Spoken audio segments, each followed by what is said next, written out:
Hello friends, कैसे हो आप लोग। आज मैं एक वीडियो देख रहा था और उस वीडियो में मामा अर्थ के बारे में बताया है। सेल्स मार्केटिंग का एक चैनल है जो कि आपने भी देखा होगा। उन्होंने जो एनालिसिस किया है, मामा अर्थ जो पिछले साल फायदे में था, इस साल वो घाटे में है। मैं डेटा के ऊपर नहीं जा रहा हूं, मैं डेटा के ऊपर बात नहीं कर रहा हूं। मैं मामा अर्थ का जो है एक सेकंड में बता दे रहा हूं उसका एनालिसिस। जो भी ऑनलाइन कंपनी होती है, अगर वो जनरल ट्रेड में आएगी तो उसे नुकसान होगा। पहली चीज मैं पहली वीडियो के पहले ही क्लियर कर दे रहा हूं कि जितनी भी कंपनी आप देखेंगे, गूगल पे सर्च कर लीजिए, जितनी भी ऑनलाइन कंपनियां होंगी, ऑनलाइन मार्केट में उनके प्रोडक्ट काफी सक्सेसफुल चल रहे होंगे। अगर वो भूल से भी जनरल ट्रेड में आई तो 99% कंपनी जो है घाटे में ही रहेगी।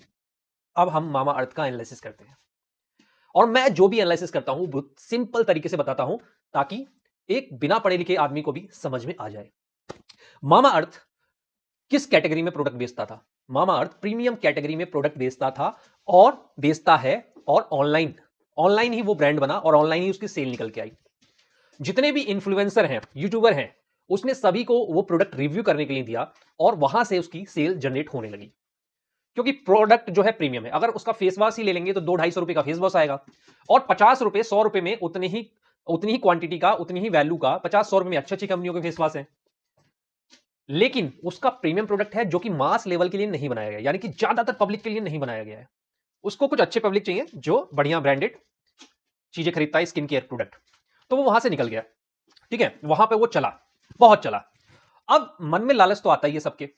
अब उनको ये लगता है कि जिन लोगों को हमने टारगेट किया था उन लोगों तक तो हमने माल बेच दिया, हमारा माल बिक रहा है। बाकी जो बचे हुए लोग हैं, फेस वॉश मार्केट या स्किन केयर मार्केट जो है, ब्यूटी प्रोडक्ट की जो मार्केट है वो बहुत बड़ी है। तो लाओ कुछ ऐसा करते हैं कि ये कस्टमर भी हमें मिल जाए। उन्होंने उसको ऑफलाइन बेचने का उन्होंने उसे ऑफलाइन बेचना स्टार्ट कर दिया। ऑफलाइन कैसे बिकेगा? ऑफलाइन बिकेगा दो तरीके से, या तो मॉडर्न ट्रेड के तरीके से बिकेगा या जनरल ट्रेड के।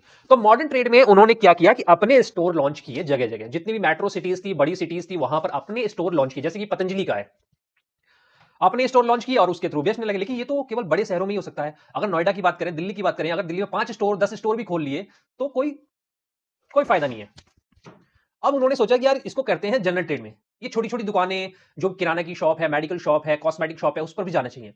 तो इन्होंने अपनी एक छोटी टीम बनाई और क्या करा कि सुपर स्टॉकिस्ट, स्टॉकिस्ट, डीलर, इन सबको डायरेक्टली माल बेचना स्टार्ट कर, यानी अपना डीलर बनाना स्टार्ट कर दिया।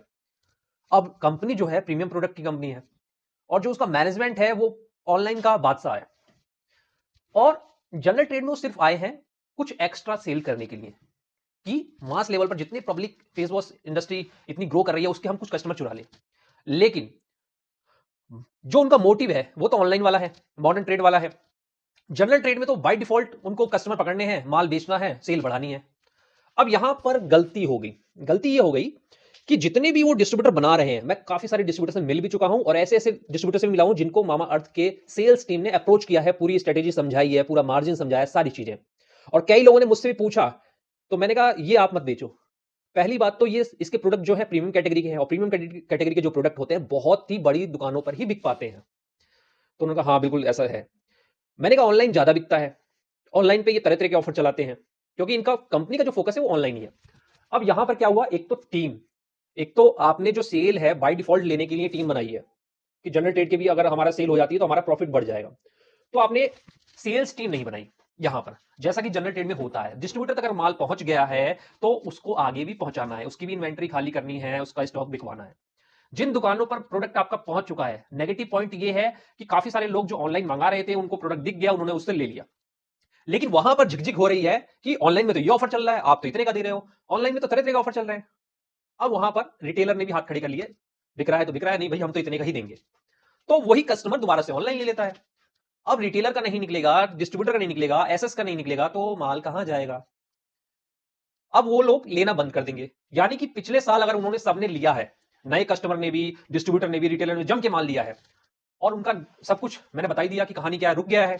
तो आगे आने वाले सालों में वो माल क्यों लेगा? और कंपनी की जो पॉलिसी रहती है एक्सपायरी उठाने की, उसे भी फॉलो करना है। तो जब एक्सपायरी उठाएंगे तो और घाटा होगा और एक्सपायरी उठानी पड़ेगी। अब यहां पर एक ट्राइंगल और है सेल घटने का, कि जो आपके कस्टमर हैं, जो मामाअर्थ का ये आता है, ले लिया। ऑनलाइन मंगाने वाले कस्टमर जब ऑफलाइन मिल जा रहा है तो वो ऑनलाइन नहीं मंगाएंगे, तो ऑनलाइन में सेल घटेगी।